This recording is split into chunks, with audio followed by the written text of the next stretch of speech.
이번 시간에는 73번입니다. 우리나라 공공부조를 대표하는 것으로 1999년 제정되어 2000년 10월 1일부터 시행된 것은 앞줄에 답 나왔지요. 국민기초생활보장법이 되겠습니다. 1944년 조선구호령, 1961년 생활보호법에 이어서 1999년에 제정되고 2000년 10월 1일에 시행된 것은 국민기초생활보장법이 되겠습니다. 답은 3번이 되겠고, 국민기초생활보장법상 부양의무자가 아닌 것은 문제는 짧지만 아주 의미가 있는 문제가 되겠습니다. 누구나 부양의무자는 1촌이라는 것을 알고 있습니다. 부양의무가 있는 1촌 이내의 직계혈족 및 그 배우자를 부양의무자라고 합니다. 1촌의 직계혈족 및 그 배우자. 그래서 오해의 소지가 충분히 있습니다만은 그야말로 그 배우자 1촌 이내, 그렇기 때문에 거기에 보면 아버지, 어머니, 또 그런가 하면 출가한 딸, 다 부모 자식 간의 관계가 바로 1촌 범위가 되겠습니다. 그래서 답이 배우자가 되는 거죠. 그 1촌 범위, 1촌의 직계혈족, 1촌의 직계혈족과 그 배우자를 하기 때문에 여기에 보는 배우자가 답이 되겠습니다. 그래서 74번에 함정을 판 문제가 되겠습니다. 다음에 우리나라 75번에 보면 국민기초생활보장법상 소득인정액 산정기준은 여러 번 말하고 있죠. 소득인정액은 소득평가액 플러스 재산의 소득환산액으로 계산을 했습니다. 그 중에 소득평가액은 소득금액에서 가구 특성별 지출비용 플러스 근로소득공제로 하는 것이 소득평가액이라는 문제도 우리가 앞에서 70번에서 다뤘던 적이 있습니다. 76번에 보시면 긴급복지지원법상 긴급지원에 해당되는 것은, 자, 긴급복지지원법상 긴급지원,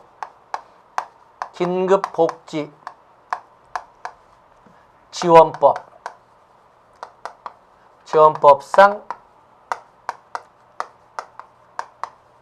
긴급복지에는 그야말로 소득상실 등의 아주 급한 이런 위기에 직면해 들 때 지원하는 것이 긴급복지지원법이 되겠는데, 긴급복지지원법은 2005년에 5년짜리 한시법으로 만들어졌다가 2009년에 법률 개정을 통해서 영구법으로 바뀐 겁니다. 자, 거기 보면 생계지원, 긴급지원으로서는 생계지원,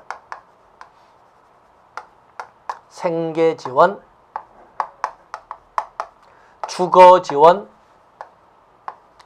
의료지원, 또 사회복지시설 이용지원,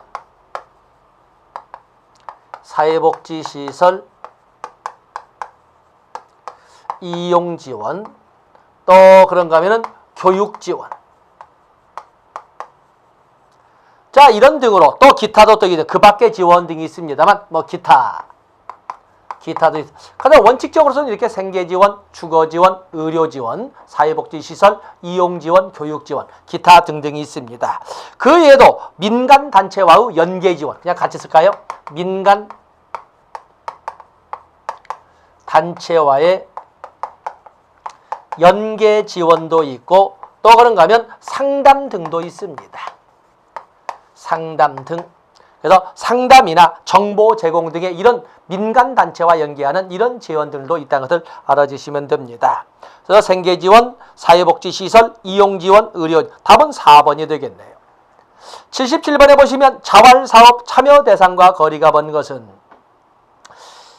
조건부 수급자, 자활사업 참여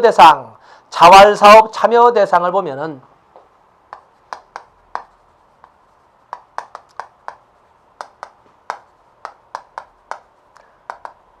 문제가 별로 좋지 않습니다만, 여기에는 조건부 참여, 의무 참여자로서 조건부 수급자가 있습니다. 조건부 수급자. 그죠? 조건부 수급자가 있고, 그런가 하면은 시설 수급자니 차상위 계층이 쭉 있습니다. 쭉 적어본다면은 우리가 조건부 수급자, 또 그러면 일반 수급자 중에 희망자, 일반 수급자도 있습니다. 일반 수급자. 또 그러면 차상위 계층. 또 그런가 하면 급여 특례 가구원.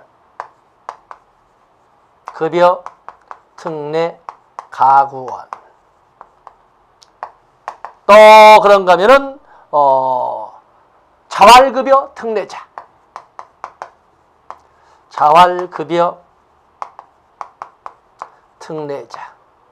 또 그러면 시설수급자도 있습니다. 자, 여기는 의무 참여자입니다. 의무. 나머지는 희망 참여자지요. 희망 참여자. 그래서 이 자활사업 참여자에는 이렇게 급여 특례 가구원이나 시설 수급자도 포함되어 있다는 것을 같이 봐주시면 됩니다. 그러면 거기 보면 사회복지관에서 또는 지역자활센터, 중앙자활센터, 광역자활센터 뭐 이런 게 쭉 있지요. 또 재가복지봉사센터는 관련이 없다 해서 문제는 썩 이쁘지 못하지만은 이 덕분에 우리가 살펴봤습니다. 그래서 자활사업 실시기관으로선 지역자활센터나 민간위탁기관, 고용안정센터, 직업훈련기관 등이 있습니다. 78번에 보시면 자활 지원을 위한 조사, 연구, 교육, 홍보사업, 사업의 개발, 평가 등을 수행하기 위하여 설치할 수 있는 국민기초생활보장법상의 시설은 바로 여기에는 바로 중앙자활센터를 말합니다. 자활 지원을 위한 조사, 연구, 교육, 홍보라는 단어가 나오면 중앙자활센터가 되겠습니다. 그 외에도 광역자활센터와 지역자활센터도 있다는 것. 시도 단위의 광역자활센터도 있고 또 그런가 하면 지역자활센터도 있습니다. 그러나 여기 나온 것처럼 자활 지원을 위한 조사, 연구, 교육, 홍보 사업을 이끌어가는 것은 중앙자활센터가 되겠습니다. 다음에 79번에 보시면 의료급여 2종 수급권자는 의료급여법상 수급권자에는 1종 수급권자와 2종 수급권자로 나누어서 설명을 하는데 1종 수급권자와 같은 경우에는 근로 능력이 없거나 또는 근로 능력이 없거나 근로가 곤란한 가구원으로 구성된 세대, 또 그런가 하면 18세 미만의 가구원으로 구성된 세대, 65세 이상의 가구원으로 구성된 세대, 뭐 이런 등등, 또는 뭐 중증 장애인으로 구성된 세대, 임신 중이거나 분만 후 6개월 미만의 가구원으로 구성된 세대 등을 바로 일종 수급권자라고 설명을 하는데, 자 거기 보시면 국민기초생활보장수급권자 중 근로능력 세대, 근로능력이 있으면 여기는 2종 수급권자입니다. 1종 수급권자는 어느 누군가가 도와주지 않으면 결코라는 단어를 쓸 만큼 극단적으로 살기가 어려운 그러한 세대를 1종 의료급여 세대라고 합니다. 이거 말하자면 1종 수급권자라고 합니다. 여기는 함정을 봤죠. 그래서 근로능력 세대라고 했군요. 국민기초생활보장수급권자 중 시술수급자, 18세 미만의 입양아동, 국가유공자, 국민기초생활보장수급권자 중 희귀, 난치병 질환자가 속한 세대 다 포함이 됩니다만 근로능력이 있는 세대는 2종 수급권자가 되겠습니다.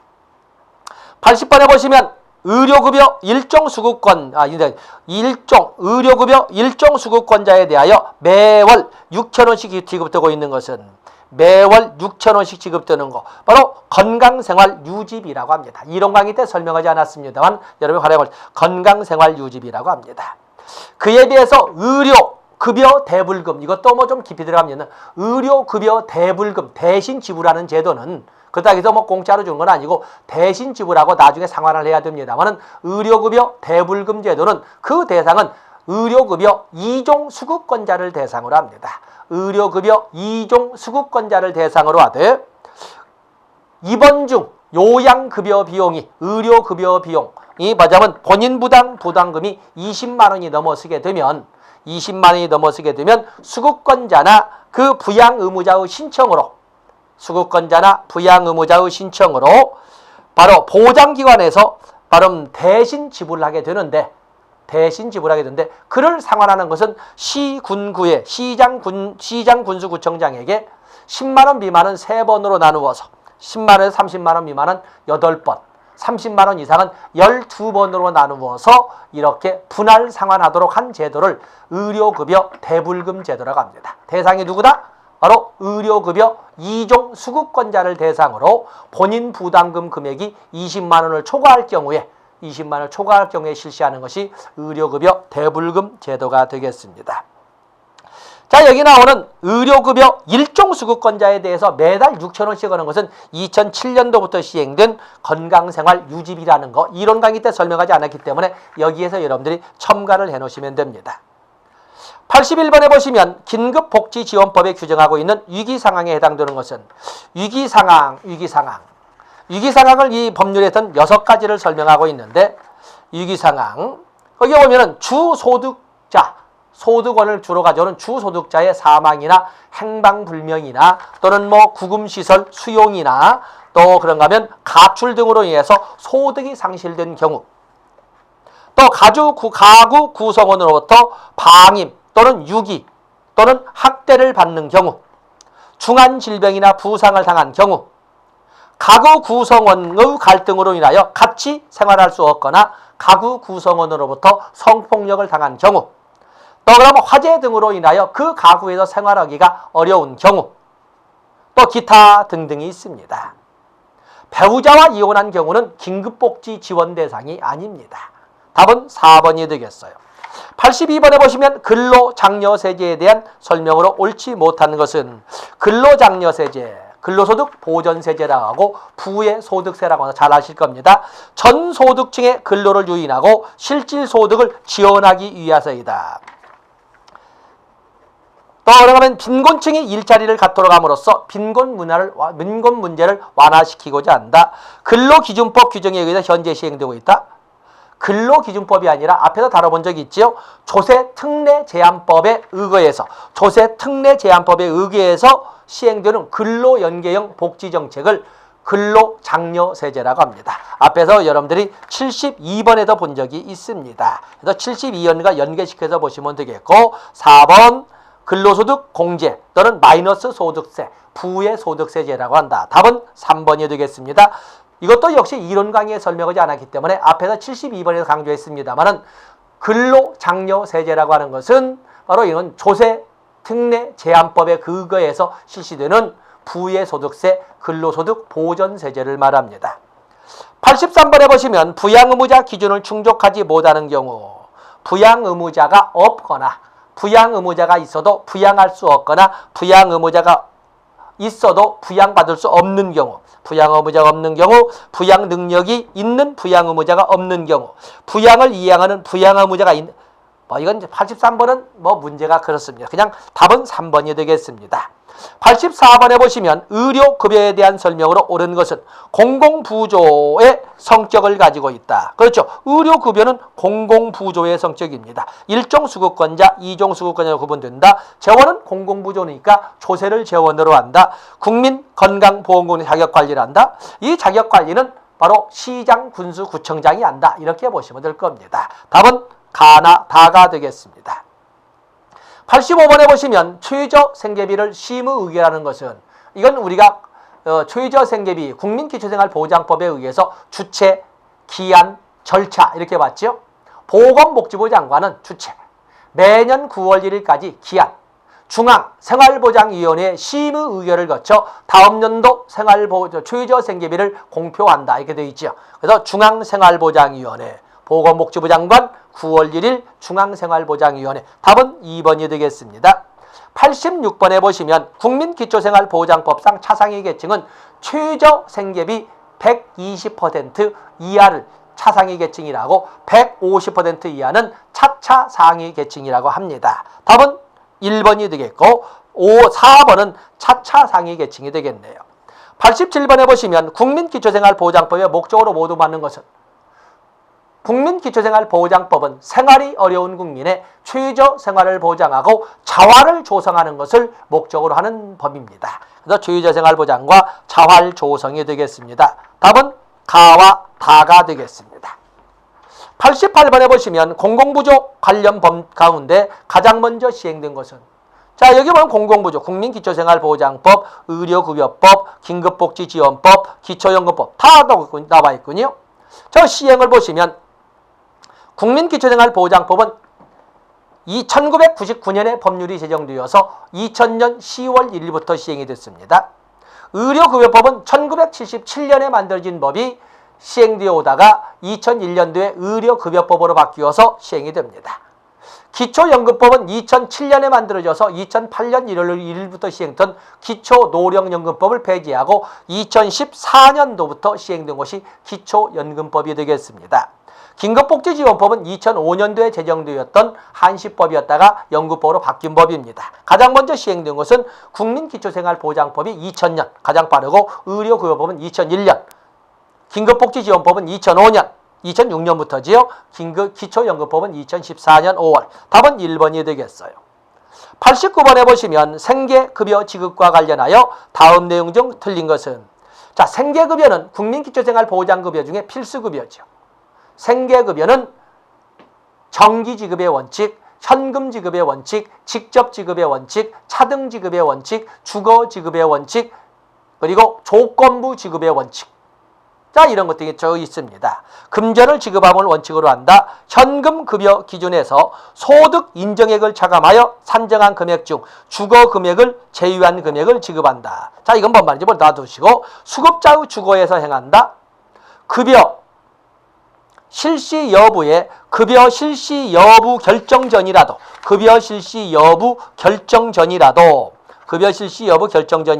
긴급한 필요가 있는 경우에는 생계급여를 행할 수 있다. 띄어쓰기가 잘못됐군요. 급여 개시일 15일 이전인 경우, 급여 개시일이 15일 이전인 경우에는 그 달분 생계급여의 50%를 지급한다. 소득 생계급여. 자, 이건 입소일이 15일 이전인 경우에는 생계급여의 50%를 지급한다. 이렇게 되어 있습니다만, 급여 개시일 15일 이전인 경우, 퇴소일이 15일 이전인 경우에는 지급하는 그 보장기간이 다 다릅니다만은 답은 5번이 되겠습니다. 다음에 90번에 보시면 국민기초생활보장제도에서 급여의 개시 기점은 급여 신청일로부터 지급을 합니다. 급여 신청일로. 그래서 그 통지는 14일 이내로 이렇게 해서 이 통지는 오겠지만은 신청은 소급해서 신청일로부터 지급을 합니다. 91번에 보시면 국민기초생활보장제도에 대한 설명으로 옳지 않은 것은 수급자 선정과 급여액은 최저생계비와 소득 인정액을 비교해서 결정을 한다. 좋습니다.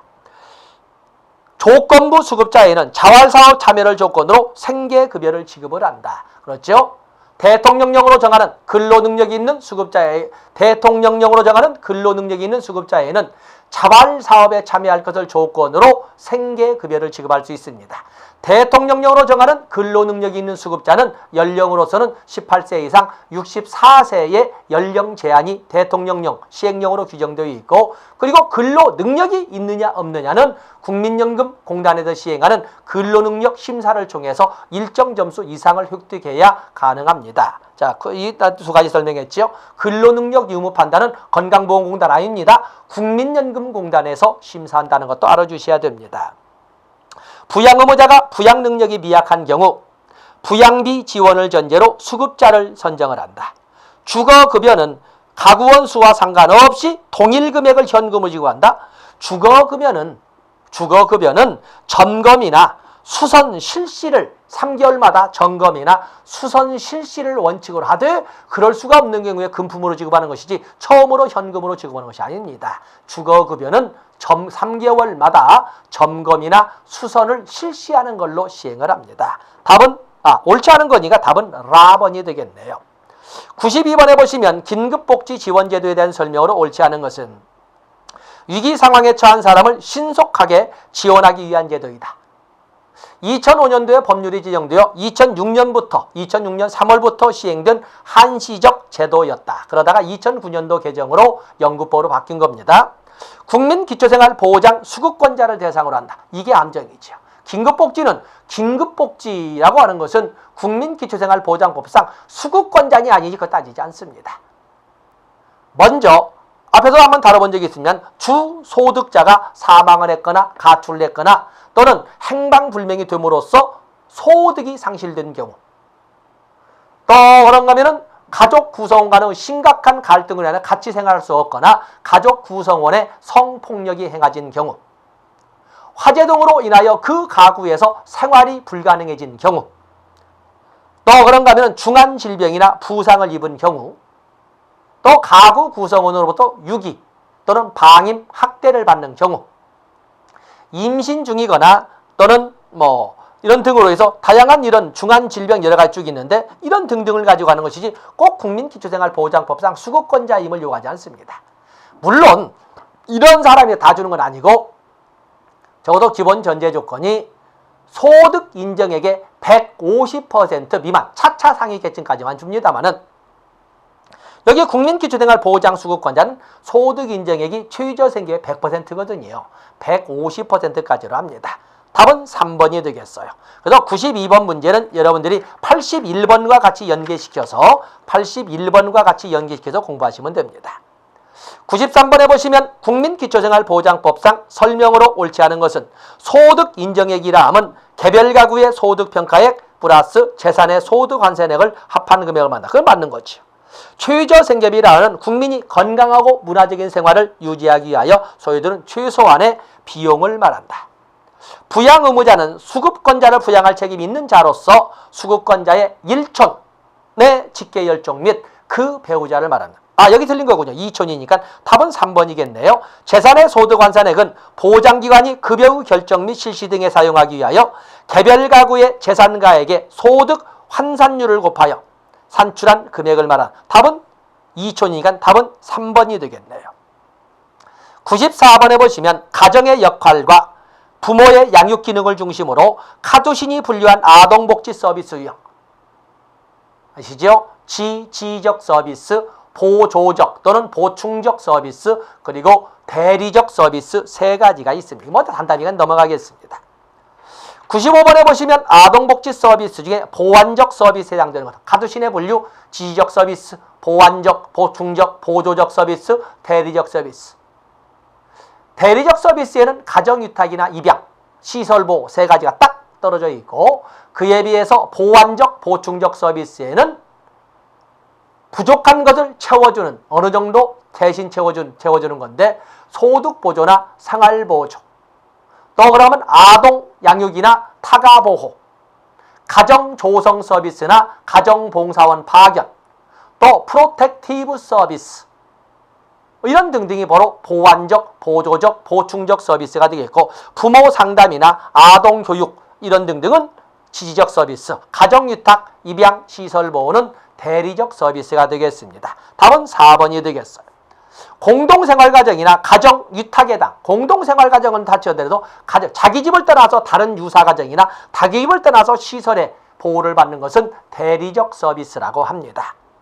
97번에 보시면 다음 중 보완적 서비스는 가정봉사원 파견 또는 가정조성, 즉 홈메이커 서비스, 프로텍티브 서비스, 소득보조, 생활보조, 타가보호, 아동양육 이런 등등이 전부 보조적, 보완적 서비스가 되겠는데, 거기 보육 서비스, 아동양육이나 타가보호 관련된 거죠. 시설보호 서비스는 대리적 서비스, 입양 서비스, 대리적 서비스, 부모 상담 서비스, 지적 서비스, 가정위탁 2, 3, 5는 대리적 서비스, 4는 지적 서비스. 답은 1번이 되겠습니다. 98번에 보시면 가정위탁보호사업에 대한 설명 중 틀린 것은 가정위탁보호사업을 지원하기 위하여 중앙가정위탁지원센터, 지역가정위탁지원센터 등이 있는데, 부모가 역할을 제대로 수행할 수 없을 때 일시적 보호를 하는 서비스 형태이다. 가정위탁보호사업은 일시적 보호를 하는 서비스이다. 해외 입양을 위해 잠시 머무르는 곳으로 우리나라에서는 대부분 입양 아동을 대상으로 실시한다. 가정위탁, 이건 틀린 거죠. 이건 지금 정부에서 이걸 근절하고자 하는 이런 정책적 접근을 하고 있는데, 임시적 단기간이라는 점에서 입양과 구별된다. 대개 언젠가는 아동이 가정으로 돌아가야 한다는 전제하에서 실시가 된다. 그렇죠? 이건 언젠가는 돌아가는 대리가정, 유사가정에서 하는 것이지, 여기 나온 2번처럼 입양을 위해서 완전히 새로운 가정을 형성하기 위해서 하는 것은 아니라는 것입니다. 임시 시설보호 일정으로 아동을 위한 일반 시설 기준과 위탁가정의 기준이 유사하다. 이건 완전히 본 가정을 떠나서 새로운 가정을 형성하는 입양과는 또 다른 문제가 되겠습니다. 답은 2번이 되겠습니다. 99번에 보시면 아동복지의 보완적 서비스에 해당되지 않는 것은 95번, 97번이 다 이렇게 있습니다만 똑같이 보육 서비스, 보완적 서비스, 프로텍티브 서비스, 소득 유지 서비스, 소득 보조 서비스죠. 입양, 가정위탁, 시설 보호는 대리적 서비스가 되겠어요. 답은 3번이 되겠네요. 100번에 보시면 가족 문제에 대한 분석 방법으로 아질 이론을 이용한 것은 아질, 어댑테이션, goal attainment, integration, 또 latent pattern maintenance에서 체계의 탈코트 파슨스가 주장한 사유체계의 기능을 아질이라고 설명을 했습니다. 바로 이런 체계 이론을 적용하는 이런 그 가족 문제에 대한 접근 방법을 기능적 접근 방법이라고 합니다. 기능적 접근 방법도 가족 구성원들 간 각자 서로 맡은 바 할 일에 충실하면서 서로 도와가면서 상호 의존성 또는 체계론적 접근성을 통해서 전체의 이익을 위하여 헌신한다고 보기 때문에 결국에 체계 이론을 가족 문제에 접목시킨 것은 기능적 접근 방법이 되겠습니다. 답은 3번이 되겠어요. 101번에 보시면 이미 101번에서는 우리가 101번에서는 94번을 가지고 봤습니다.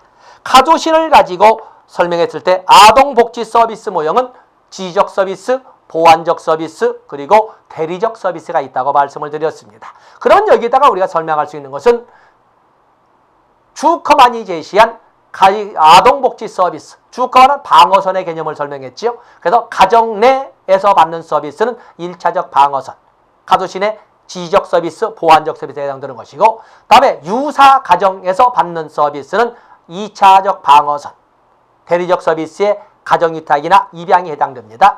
다음에 완전히 가정을 떠나는 시설보호 서비스는 3차적 방어선을 했던 사람이 주커만이 되겠습니다. 어쨌든 101번에 답 보시고, 102번에 보시면 자원봉사 활동의 특성으로 타당치 못한 것은 자원봉사가 나왔네요. 민간성, 무상성, 창조성, 조직성, 자발성, 학습성, 개선성 이런 등 강제성은 아니죠. 자발성이 있어야 되니까 강제성이 아니라 자발성, 학습성 이런 거 보시면 돼요. 답은 5번이 되겠어요. 103번에 보시면 산업복지에서 사회복지사의 역할로 보기 어려운 것은 변화자, 중재자, 자문가, 해결자, 탐구자. 이 103번을 가지고 우리가 이렇게 설명을 해보시면 여러 가지 이 문제는 좀 조심스럽습니다. 감히 어느 영역에서 사회복지사가 어느 영역만을 한다라고 딱 떨어지게 이게 문제를 내기는 대단히 조심스럽습니다만 산업복지에서는 돕는 것이지 문제를 해결해 주는 것은 아닙니다. 요즘에는 더욱이나 워커 중심이 아니라 클라이언트 중심이다 보니까 헬핑 프로세스로서 사회복지를 설명하지 옛날처럼 문제 해결자로 설명하지 않습니다. 답은 4번이 되겠습니다.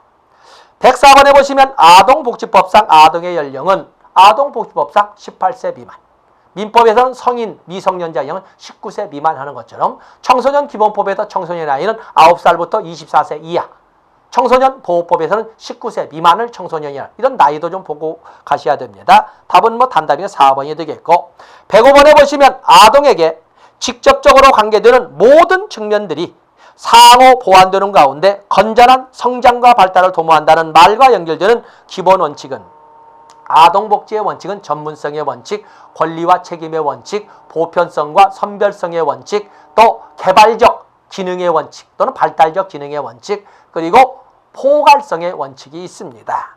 여기에 모든 측면이 상호 보완되도록 이렇게 이끌어가자는 복지의 측면은 포괄성의 원칙이 되겠습니다.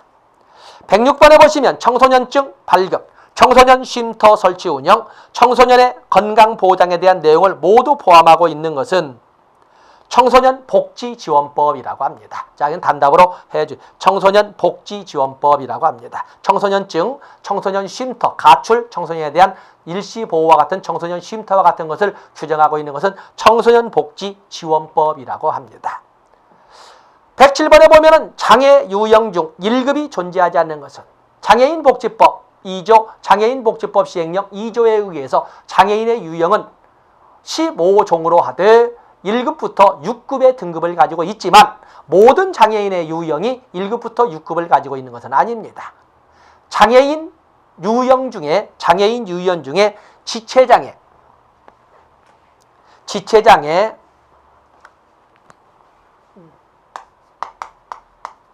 장애인 유형 중에 다 15개를 다 보지 않겠지만 지체장애,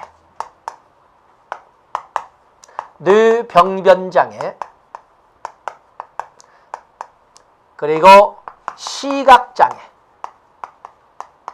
이 세 가지는 1급부터 6급까지 모든 등급을 다 설명하고 있습니다. 그에 비해서 정신장애, 자폐성장애, 정신장애, 자폐성장애, 지적장애, 이 세 가지는 자 우리가 정신적, 신체적 장애로 인한 정신적 장애 세 가지는 1급에서 3급까지만 이렇게 규정을 하고 있습니다.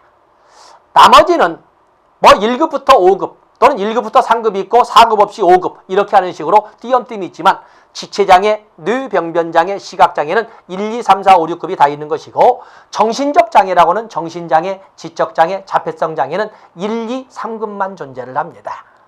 근데 여기는 1급이 존재하지 않는 것을 물어봤네요. 1급이 존재하지 않는 것은 청각장애로 청각장애는 2급부터 6급까지 나눠져 있습니다. 1급은 없습니다. 좀 문제가 좀 별로 좋지는 않습니다. 108번에 보시면 노인 문제가 등장하게 된 배경으로 어려운 것은 부양할 사람에 비해 부양해야 할 노인의 수가 급격히 늘어났다. 우리나라의 고령 사회화는 아주 엄청 빠르게 나와 있죠. 여성 취업 인구가 증가함에 따라 노인 부양할 수 없는 가정도 늘어났다. 그렇죠? 여성의 사회 진출은 또한 만성 질환에 시달릴 수밖에 없는 이런 그 도움이 필요한 노인들을 누가 보살필 수 없게 된 거예요. 노인 인구 증가로 노인 유권자가 많아져서 정치적으로 무시하지 못하게 되었다. 이건 노인 문제가 아니라 이건 노인 문제의 접근은 좀 보기 어려운 거죠. 노인 문제로 접근. 오히려 노인에게 힘이 되는 것이기 때문에 문제의 성향과는 다릅니다. 가족의 부양 기능 및 가족의 가치관이 변화되었다. 핵가족이 보편화되었다. 좋습니다. 답은 3번이 가장 노인 문제 발생과는 또 다른 문제라고 할 수 있습니다. 109번에 보시면 한부모 가정 어머니가 일정 기간 병원에 입원하여 자녀 양육과 가사를 돌볼 수 없을 때 이 가정을 돕기 위한 서비스는 가정 조성서 홈메이커 서비스죠. 그래서 거기에선 누가 엄마가 돌볼 수가 없을 때 애를 돌봐야 할 때 그 애들도 돌봐주고는 가정 조성 서비스에서 가정 봉사원도 파견하고 어린이들도 보살피는 이런 서비스가 홈메이커 서비스라고 합니다. 110번에 보시면 자기 분화, 핵가족의 정서체계, 가족의 투사, 삼각관계, 다세대 간의 전달 과정 등에 관련된 것은 이건 보엔의 다세대 가족치료 모형이라고 합니다. 거기에 보면 다세대 간의 전달 과정이라는 단어말을 가지고도 그렇습니다. 보엔의 가족치료 모형. 그야말로 자아의 분화만 제대로 시켜줄 수가 있다면 얼마든지 가족 문제는 해결될 수 있다는 것이 바로 여기 나와 있고, 미누친 모형인 구조적 가족치료 모형은 경계선만 명확히 할 수 있다면, 경계선이라는 단어를 쓰지요. 그래서 보호에는 자아 분할한 개념을 쓰고, 그리고 미누친의 구조적 가족치료 모델에는 경계선에 명확하란 말을 쓰고 있습니다. 답은 4번이 되겠습니다. 자, 이 시간 여기까지 하고 다음 시간에 111번부터 진행하도록 하겠습니다. 고맙습니다.